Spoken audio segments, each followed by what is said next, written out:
Ikut paparan utama malam ini.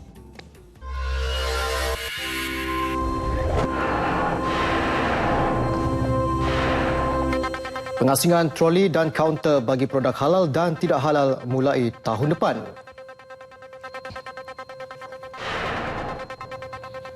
MIC digesa hentikan politik kasta.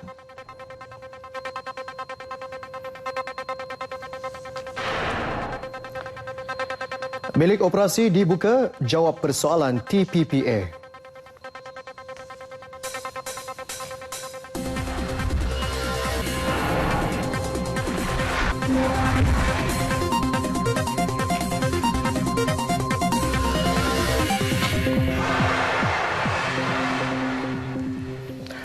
Mahkamah Tinggi Kuala Lumpur hari ini menetapkan 13 Januari tahun depan untuk mendengar permohonan Perdana Menteri Datuk Seri Najib Tun Razak dan isteri Datin Seri Rosmah Mansor bagi memadamkan beberapa perenggan dalam penyataan pembelaan Naib Presiden PKR Muhammad Rafizi Ramli dan satu lagi pihak dalam saman fitnah berhubung isu subsidi minyak. Turut dinamakan defendan dalam saman fitnah itu ialah pemilik portal media rakyat Chan Chee Kong. Penolong kanan berdaftar Nurdiana Muhammad Nazari menetapkan tarikh itu di dalam kamar dengan dihadiri Peguam Cho Shi Jin yang mewakili Perdana Menteri dan isteri dan Peguam Joanne Leong yang mewakili Chan dan menyebut bagi pihak Muhammad Rafizi. 16 April lepas, Datuk Seri Najib dan isteri selaku plaintiff memfailkan saman itu mendakwa Muhammad Rafizi telah memberi ucapan berbau fitnah pada satu forum berkaitan subsidi minyak di Bandar Tun Razak pada 22 November 2014. Pernyataan tuntutan itu mendakwa ucapan Muhammad Rafizi telah dirakam oleh media rakyat yang kemudiannya dimuat naik oleh Chan atau pembantunya ke laman web YouTube Media Rakyat dan portal Media Rakyat di bawah tajuk Rafizi Ramli, kenapa kita pertahankan subsidi minyak. Rakaman sama turut dikongsi Chan dalam laman Facebook Media Rakyat dengan ia boleh diakses secara bebas oleh pengguna internet seluruh dunia. Tempoh reman kesemua 4 suspek kes bunuh di sebuah bengkel di Tapah dilanjutkan 4 hari lagi. Polis memohon sambungan tempoh reman bagi meneruskan siasatan. 4 suspek sekeluarga itu direman sejak 27 Oktober lalu dan ditahan semula sebaik keluar dari Mahkamah Magistrate Tapah pagi tadi. Polis setakat ini telah mengambil DNA waris semua mangsa dan dihantar ke Jabatan Kimia untuk dianalisis. Sementara siasatan masih diteruskan bagi mencari bukti lain. Suspek yang terlibat ialah pemilik bengkel berusia 57 tahun, isterinya 54 tahun dan 2 anak lelakinya masing-masing berusia 20 dan 17 tahun. Baik, sementara di Pulau Pinang, seorang pengawal keselamatan dihadapkan ke Mahkamah Magistrate Balik Pulau atas tuduhan membunuh seorang pelajar perempuan tingkatan 5 bulan lalu. Dan bagaimanapun, tiada sebarang pengakuan direkodkan.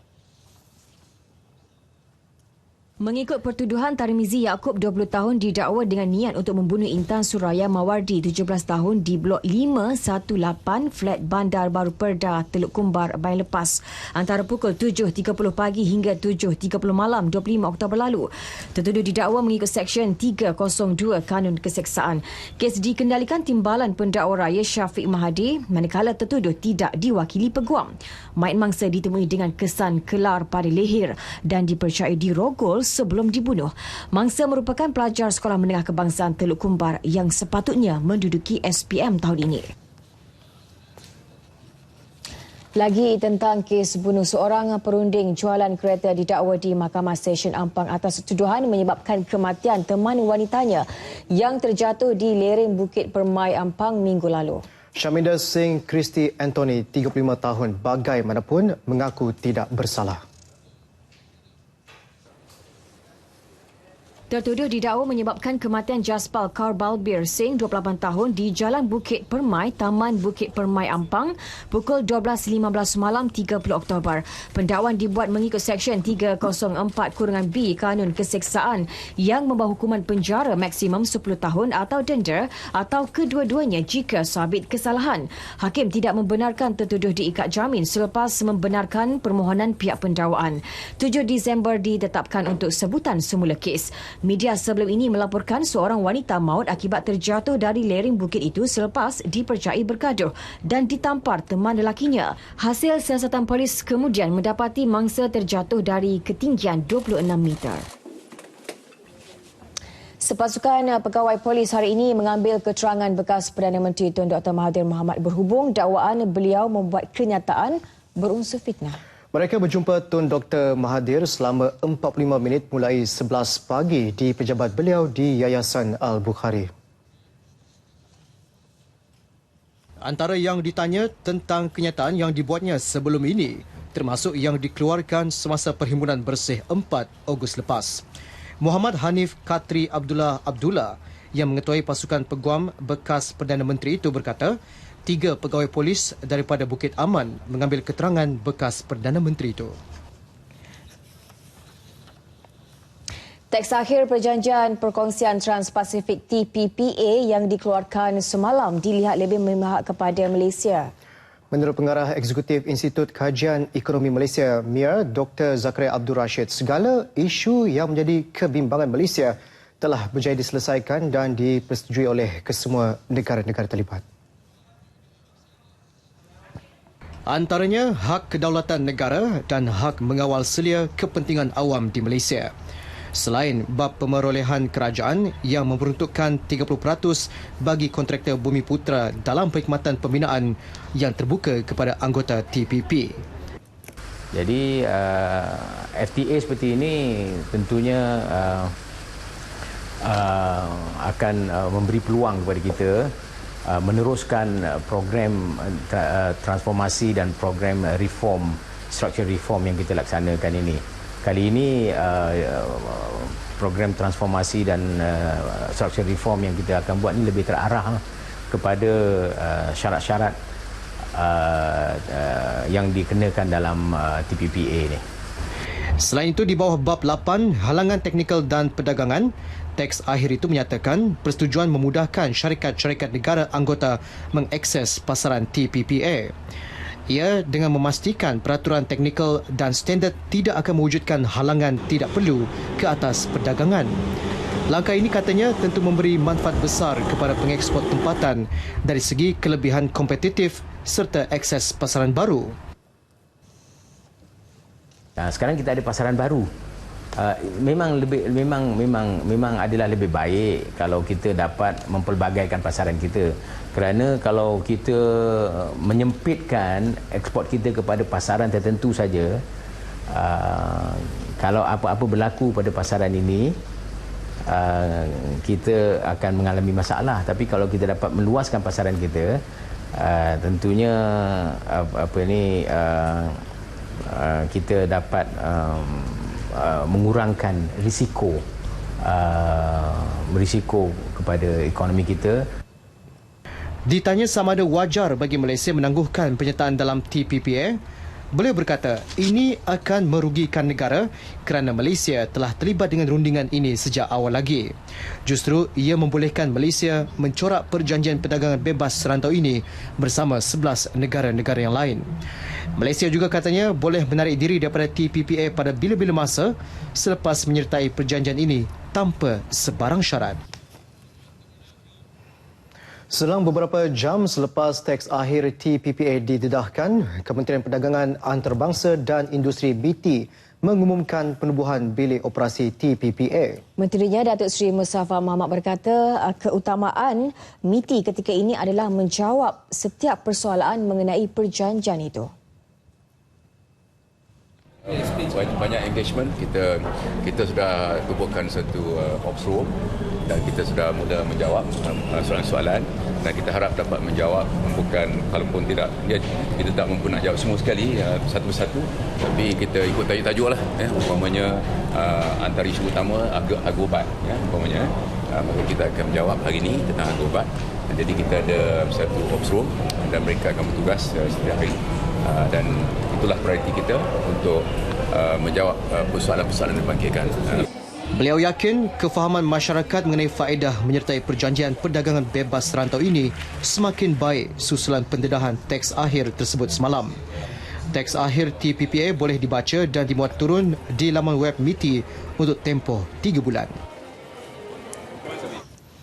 Dewan Perniagaan Amerika Malaysia AmCham menggesa pihak-pihak berkepentingan di Malaysia untuk menyokong TPPA dan meneruskan usaha bagi membina asas yang kukuh untuk ekonomi negara. Menerusi kenyataan, AmCham berkata TPPA akan memberi manfaat kepada sektor-sektor kritikal di negara ini. Antaranya sektor elektrik dan elektronik, E&E, getah, sawit, kayu dan komponen kereta. Sektor E&E yang kini menyumbang 33.4% kepada jumlah ekspor adalah bersamaan 43.6% daripada jumlah ekspor perkilangan Malaysia. Dengan penyertaan Malaysia dalam TPPA, sektor E&E akan menyumbang kepada lebih banyak peluang pekerjaan nilai tinggi. 3 fokus dibincangkan dalam mesyuarat Menteri-Menteri Pengangkutan Asia ATMM ke-21 iaitu sektor penerbangan, darat dan maritim. Ia bagi menambah baik jaringan, efisien, keselamatan dan kemampanan sistem pengangkutan ASEAN.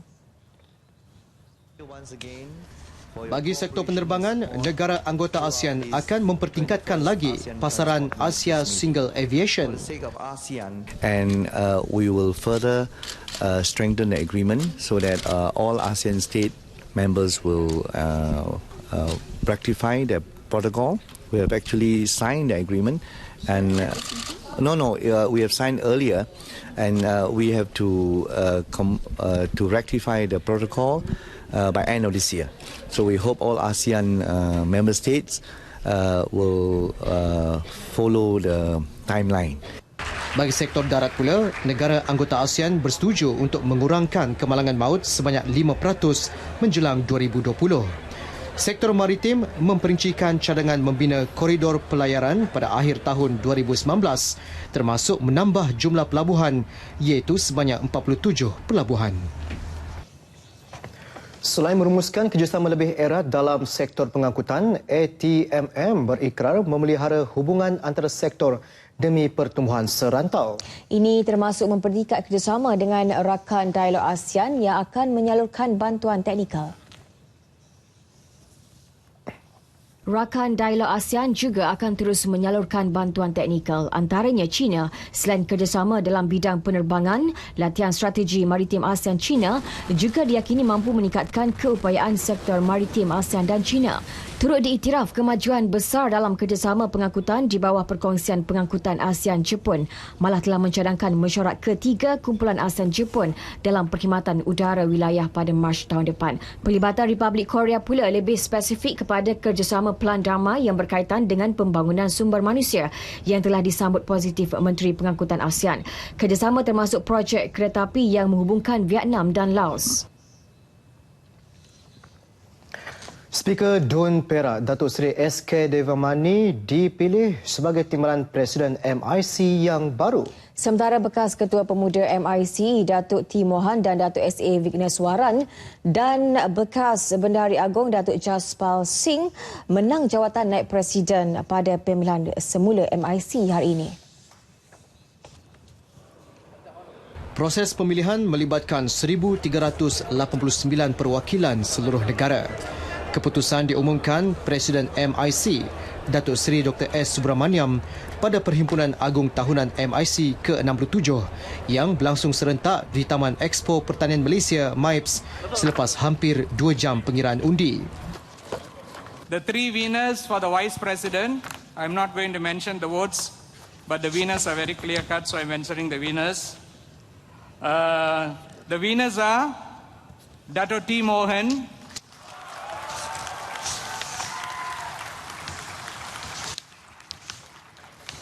Dato' S.A. Vigneswaran and Dato' Jaspal Singh. For the deputy candidates, the winner is Dato' Sri S.K. Devamani, 698 votes. Dato' M. Saravanan, 681 votes.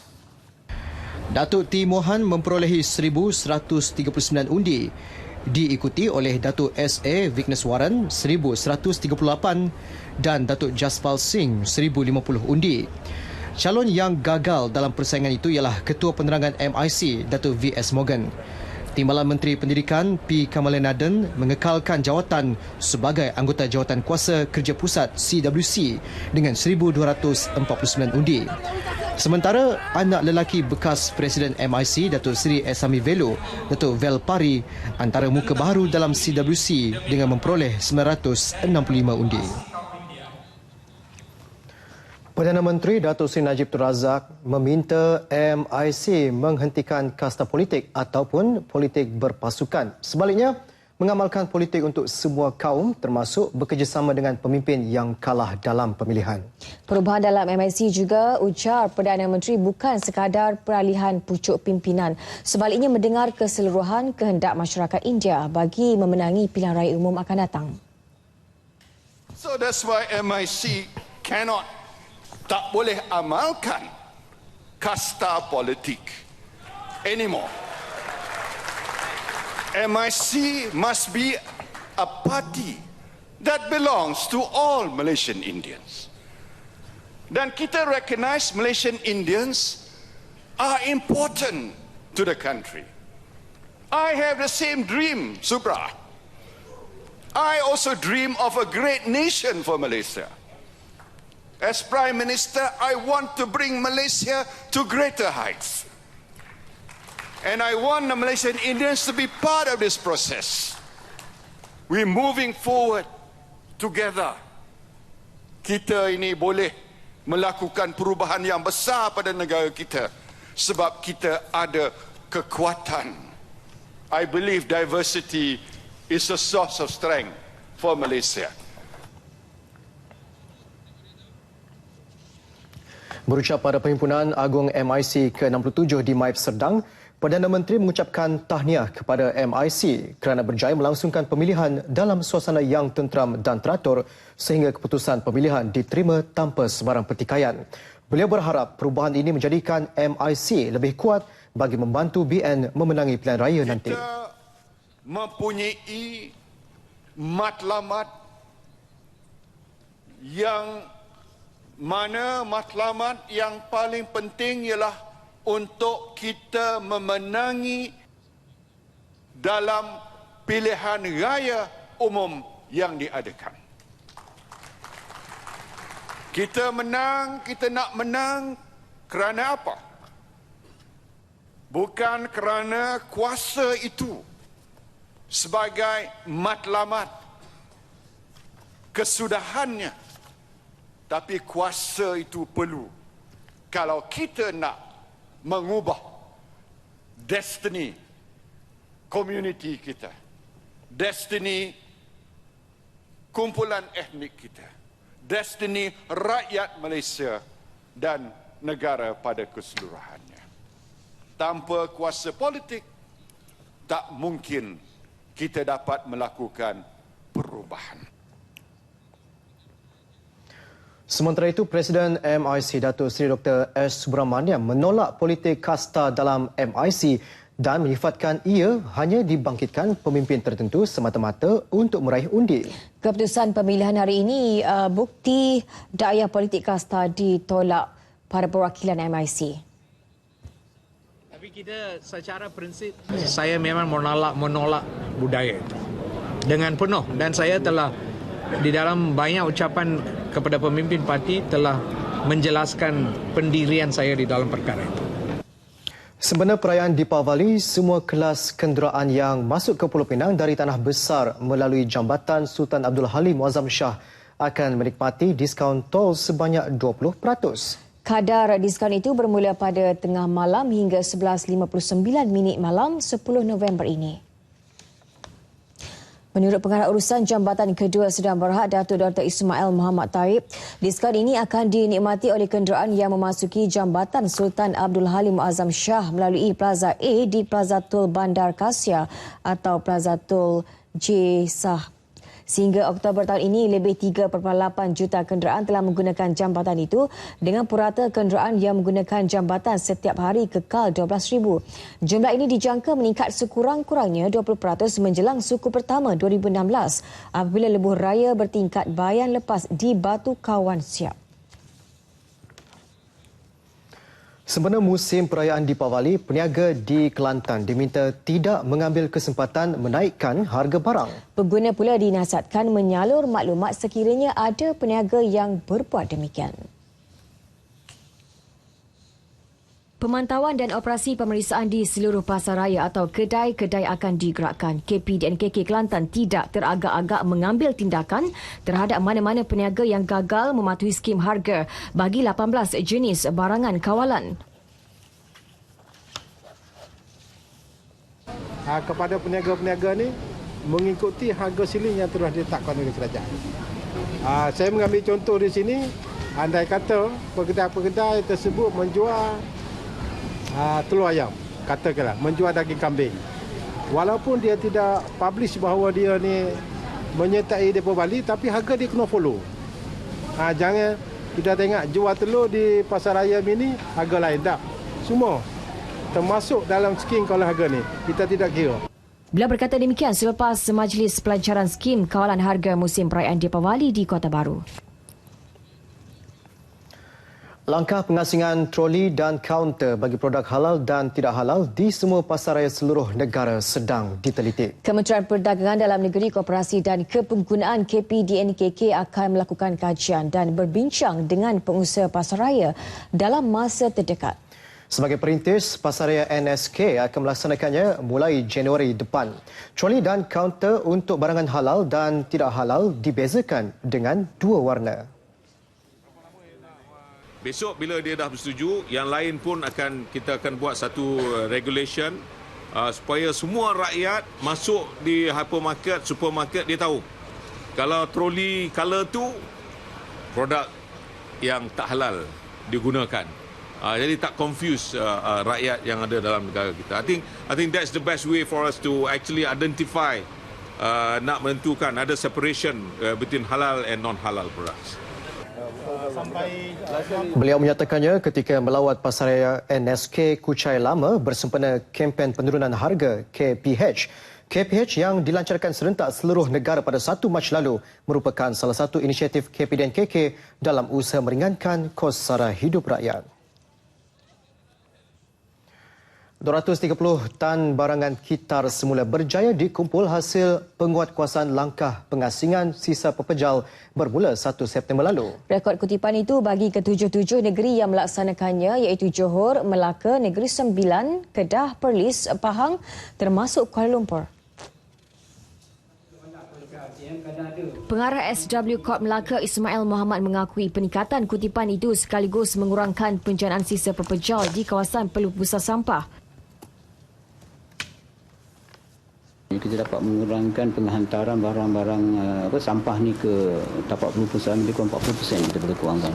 40% daripada 1%. So kosnya agak tinggi. Kalau kos untuk kos pengurusan sisa pepejal ni memang tinggi. Tahun lepas je kita membelanjakan lebih kurang 1.4 bilion yang negeri-negeri yang bawah pentadbiran kita lah. Kita ada 7 buah negeri 1.4 bilion. So negeri Melaka saja kita membelanja setiap bulan lebih kurang 13 juta lah. Beliau menyatakannya demikian pada majlis penyerahan kotak kitar semula 3R di RTM Melaka, Jalan Taming Sari yang turut dihadiri pengarah penyiaran negeri Ibrahim Ismail. Dianggarkan 2.3 juta tan bahan-bahan kitar semula dibuang ke tapak pelupusan sampah setiap tahun dengan anggaran nilai 900 juta ringgit jika dikitar semula. 32 kematian akibat denggi yang dicatat sejak Januari sehingga 31 Oktober menunjukkan peningkatan sebanyak 130% berbanding tempoh sama tahun lalu. Pengusaha-pengusaha stesen minyak Shell Kuala Lumpur dan Selangor mengadakan kerjasama dengan Dewan Bandaraya Kuala Lumpur DBKL menjadi pusat edaran risalah dan pemberian ubat jentik kepada orang ramai. Menurut Pengarah Jabatan Kesihatan dan Alam Sekitar di BKL, Dr. Hajah Hayati Abdullah, melalui usahamama berkenaan 8 stesen minyak Shell terpilih akan mengedarkan risalah pencegahan denggi dan memberi 3,000 ubat jentik-jentik secara percuma yang dibekalkan di BKL bermula Selasa depan. Ia antara usaha yang mencegah pembiakan nyamuk Aedes. Pada masa sama di BKL turut meningkatkan kawalan di tempat-tempat pembiakan nyamuk, terutamanya di kawasan kediaman sekitar ibu negara yang mencatatkan 7,000 kes demam denggi. Puasa ni sekarang denggi di Kuala Lumpur ikut statistik sehingga hari Sabtu lepas 6,726 6,726 kes dan kematian yang kita ada sehingga kini yang dilaporkan sebanyak 32. Ini memang meningkat je. Kalau paling tinggi Parlimen lah, kalau kita daripada Januari ke sekarang November, yang paling tinggi Segambut. Lepas tu diikuti oleh biasanya Batu, ada tempat tu makin apa ni lah, Parlimen yang besar-besar ni. Dalam skala lebih besar, Kementerian Kesihatan akan menganjurkan gotong royong mega di seluruh negara Ahad ini bagi membersihkan seluruh kawasan pembiakan nyamuk Aedes. Institut Kewangan Islam Profesional Berkanun CIFF menyasar untuk melahirkan 3,000 pengamal kewangan Islam profesional berdaftar menjelang 2016 berbanding 240 orang ketika ini. Presidennya Badlisha Abdul Ghani berkata peningkatan itu selari dengan kedudukan negara sebagai pusat kewangan Islam yang penting di peringkat serantau dan juga antarabangsa. Islamic financing in Malaysia has grown positively over the years. Is still in the teens in terms of growth rate. I do not see any slowdown in demands for Islamic finance. In fact, the demands for Islamic finance will increase further, especially after the introduction of the Islamic EPF that is being planned by the government. And that will naturally spur a lot of activities within the Islamic finance space.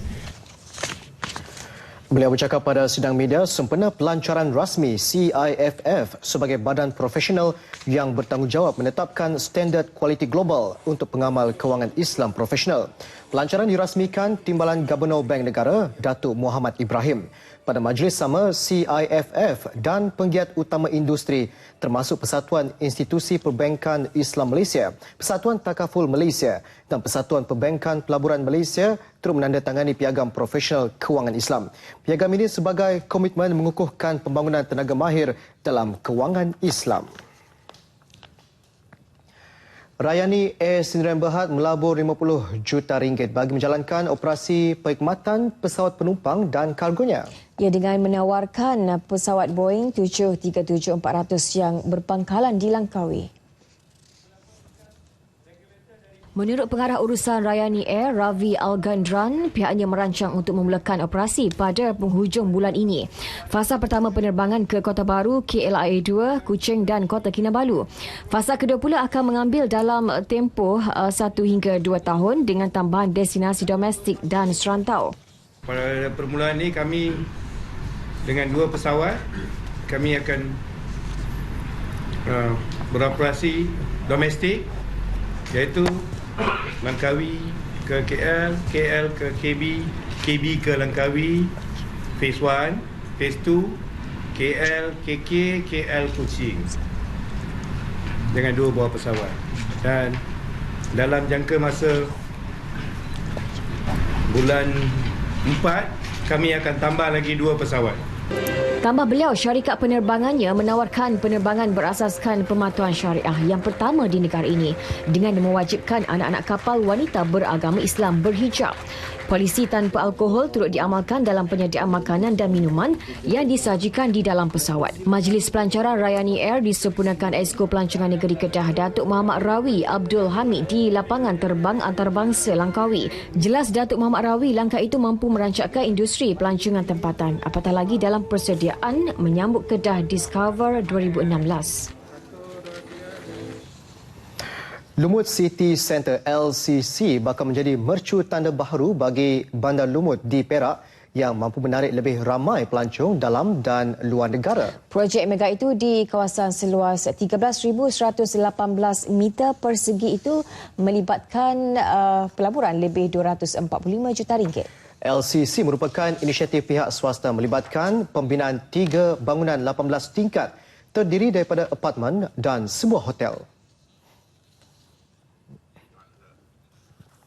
Kita melihat projek untuk pembinaan hotel dan juga apartmen. Yang kedua-dua blok ini akan menjadi untuk pengurusan hotel, dan saya menjangkakan ia akan menjadi satu lagi mercu tanda bagi mereka yang datang ke Lumut untuk mendapatkan perkhidmatan hotel, dan juga sebagai pusat bagi mengadakan sebarang conference, seminar dan lain-lain lagi. Menteri Besar Perak Datuk Seri Dr. Zamri Abdul Kadir turut meminta pihak pengurusan memikirkan aspek-aspek yang telah ditetapkan memandangkan kawasan Lumut merupakan salah satu bandar tentera laut, pelancongan dan maritim. Beliau berkata demikian kepada pemberita selepas menyempurnakan majlis pecah tanah projek tersebut di Lumut. Kira-kira 8,000 unit rumah disasarkan akan dibina di Pengerang, Johor menjelang 2018 untuk menggalakkan rakyat memiliki kediaman sendiri. Sekaligus melengkapkan sasaran 30,000 unit rumah bersedia di kawasan membangun itu dalam tempoh 3 tahun akan datang. Dan bagi merealisasikan hasrat tersebut, Setiausaha Kerajaan Negeri Johor, Datuk Ismail Karim berharap ada pemaju perumahan tampil membantu dan tidak hanya memfokuskan terhadap pembangunan di Iskandar, Malaysia sahaja. Kurang lagi 8,000 unit pelbagai jenis rumah yang belum ada lagi pemaju yang akan melaksanakan. Jadi peluang potensi besar di Pengerang seharusnya diambil oleh pemaju-pemaju untuk menyediakan rumah-rumah kepada pekerja-pekerja di Rapid Pengerang.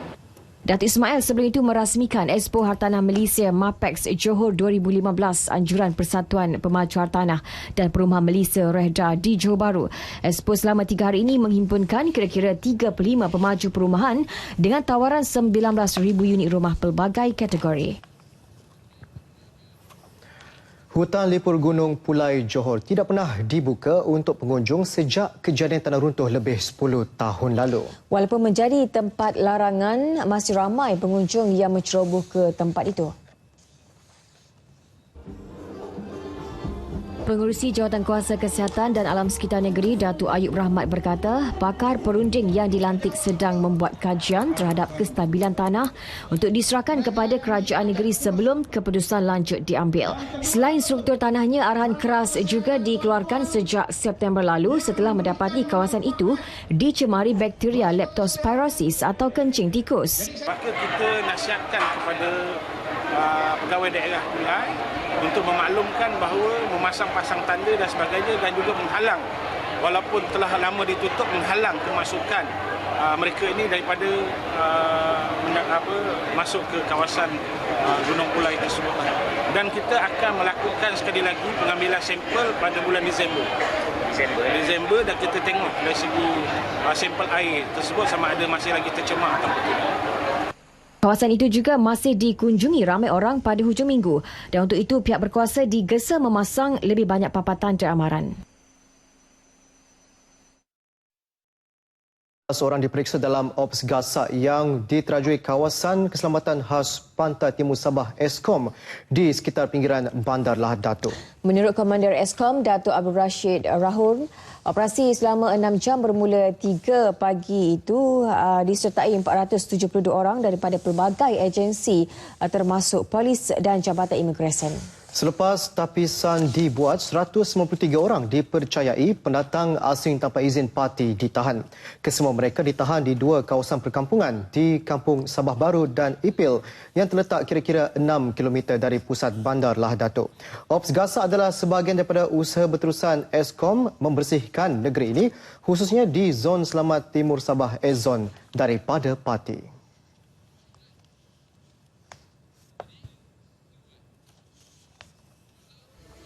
Konduktor muzik terkenal yang juga pengarah muzik RTM, Datuk Mokhzani Ismail, sekali lagi melakar sejarah tersendiri dalam kerjaya seninya. Terbaru anugerah kepimpinan ikon jenama Brand Laureate 2015. Lulusan dari Berklee College of Music Boston ini berpengalaman luas memperkenalkan orkestra jazz RTM di pentas antarabangsa. Dan baru-baru ini beliau muncul sebagai pemuzik Malaysia pertama yang membuat persembahan di tembok besar China.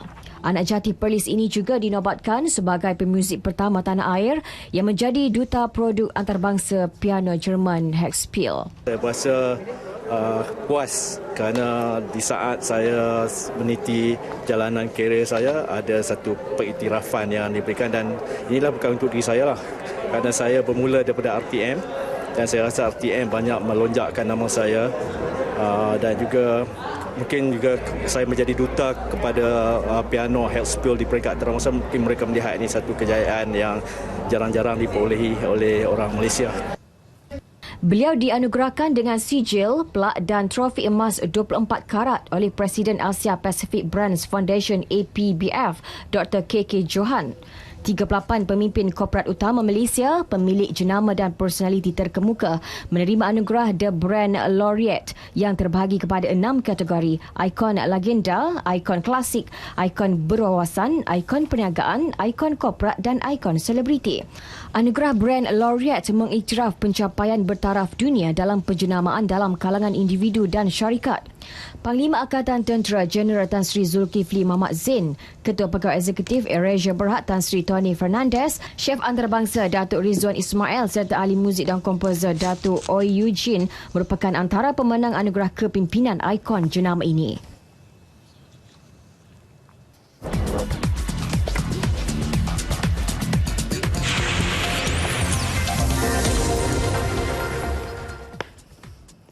Perkembangan bola sepak Piala Malaysia. Johor Darul Takzim meranapkan impian Perak untuk melangkah ke suku akhir apabila membenam tuan rumah itu 2-1 pada aksi tunggal kumpulan B di Stadium Perak malam tadi.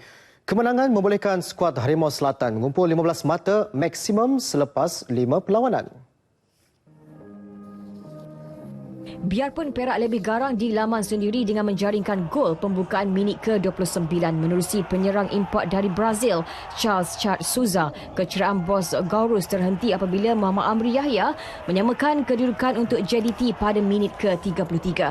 Seterusnya, Muhammad Safi Salih memastikan rekod bersih JDT tidak tercalar apabila menanduk masuk gol kemenangan pada minit ke-45. Kekalahan meletakkan Perak di tangga tercorok kumpulan B selepas sekadar mengumpul 3 mata dengan baki satu perlawanan lagi menentang ATM pada aksi terakhir kumpulan B di Paroi. JDT pula akan melayan kunjungan Sarawak di Lakin juga pada 21 November ini. Sarawak hanya memerlukan keputusan seri pada pertemuan tersebut untuk mengiringi JDT ke suku akhir.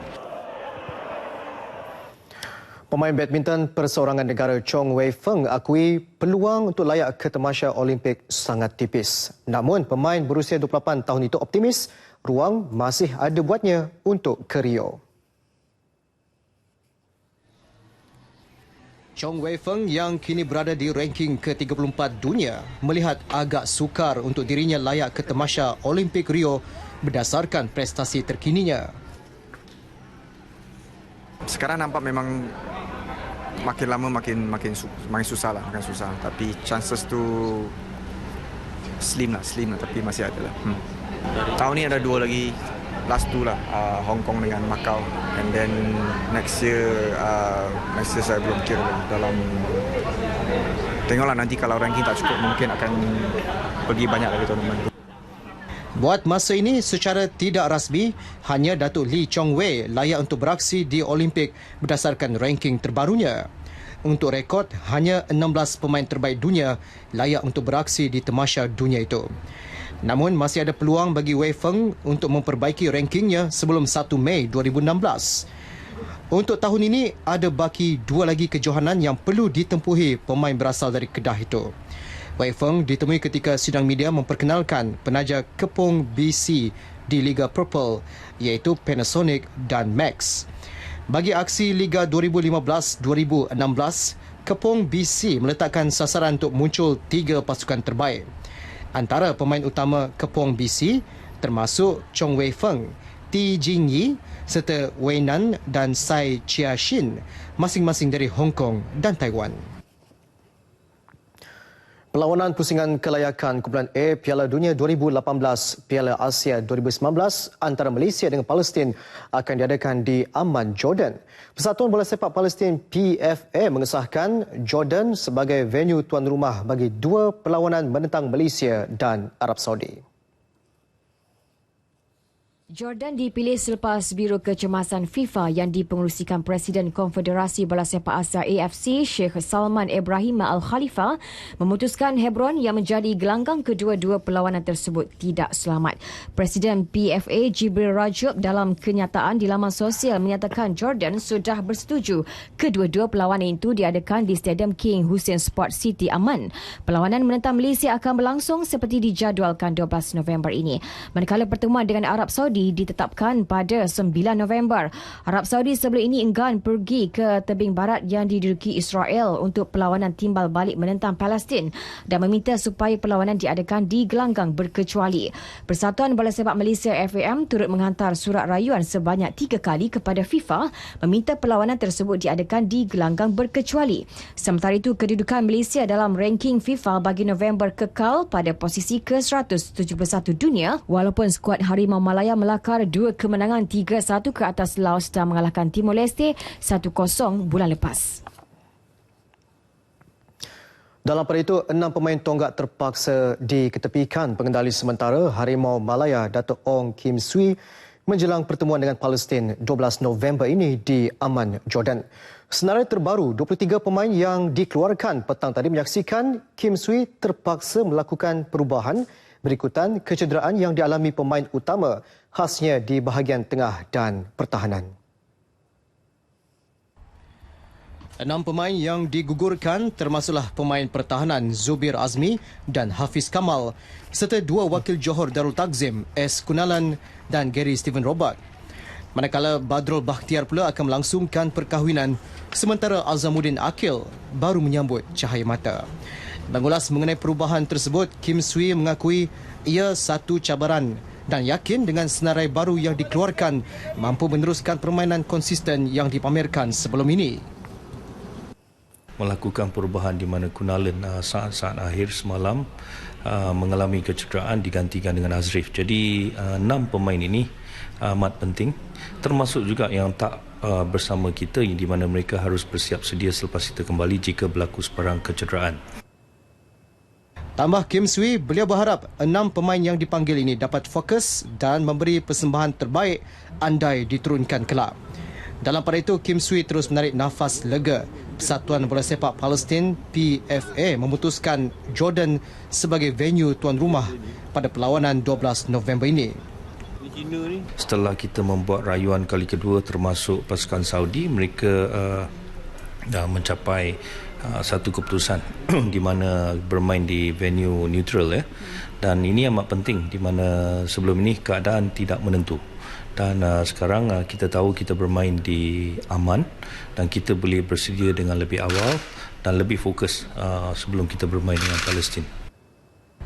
FIFA pada Rabu mengeluarkan kenyataan meminta PFA agar memutuskan kedua-dua perlawanan berkenaan diadakan di gelanggang berkecuali berikutan keadaan keselamatan yang tidak menentu di tebing barat. Menjelang kejohanan pingpong berpasukan dunia WTTC di Malaysia tahun depan, buat julung kalinya pasukan kebangsaan diberikan penghormatan beraksi di Division 1 bagi kedua-dua kategori. Bagi jurulatih kebangsaan Bih Lee Wei, beliau nyata teruja dan kini sedang giat mempersiapkan pasukan. Walaupun mengakui sememangnya sukar untuk menandingi kehebatan negara lain antaranya China yang sememangnya hebat dalam sukan ini, namun beliau tetap berharap agar anak-anak buahnya mempamerkan aksi terbaik khususnya dalam mempelajari teknik permainan dengan pemain handalan dunia. Dibagi tahu akan beraksi dekat Division 1 and selepas ini untuk preparation ini kami akan training dekat China mungkin 1 atau 2 minggu dekat sana before Chinese New Year's and after this ada competition lagi dekat Australia next week. Ini preparation untuk World Championship kali inilah. Manakala menyentuh mengenai penyenaraian pemain, beliau masih belum memuktamadkannya lagi. Apa yang pasti bekas pemain kebangsaan ini akan mempertaruhkan pemain senior negara Muhammad Ashraf Haikal dan Eng Sok Kim. Sebanyak 24 pasukan teratas ranking dunia layak secara automatik beraksi Division 1, manakala 96 pasukan seluruh dunia mengesahkan penyertaan melibatkan 4 division. Mengikut ranking semasa pasukan lelaki negara, kini berada di kedudukan 56 dunia, manakala wanita 45. Kejohanan bakal berlangsung dari 28 Februari hingga 6 Mac tahun depan di Stadium Malawati, Shah Alam. Li Wei ditemui di Shah Alam selepas sidang media kejohanan. Baik saudara, mari kita ikuti segmen Jom Jalan-Jalan untuk minggu ini. Saksikan.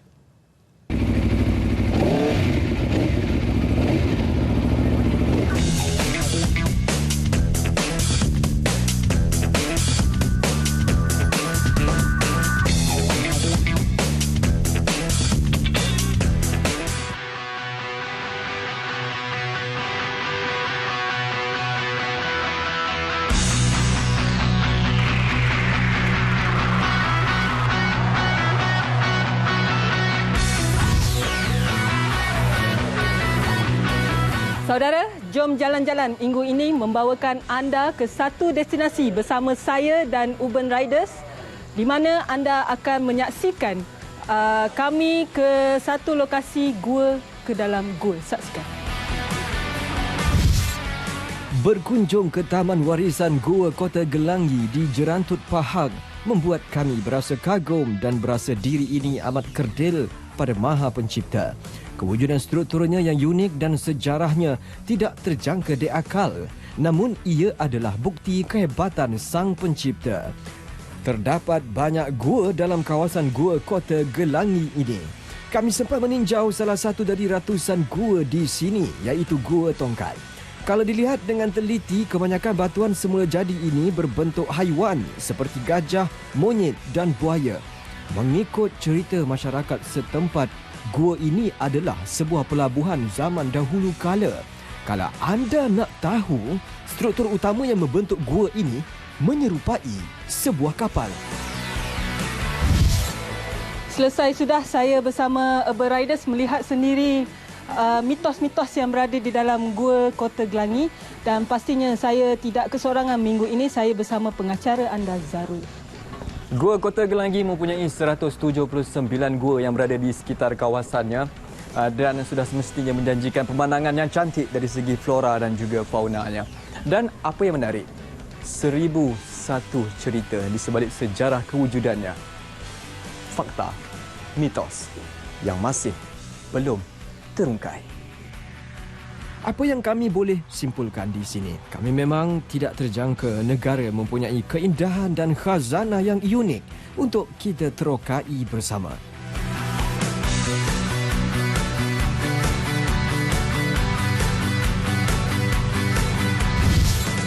Meneroka destinasi menarik Malaysia. 3D Jom Jalan-Jalan.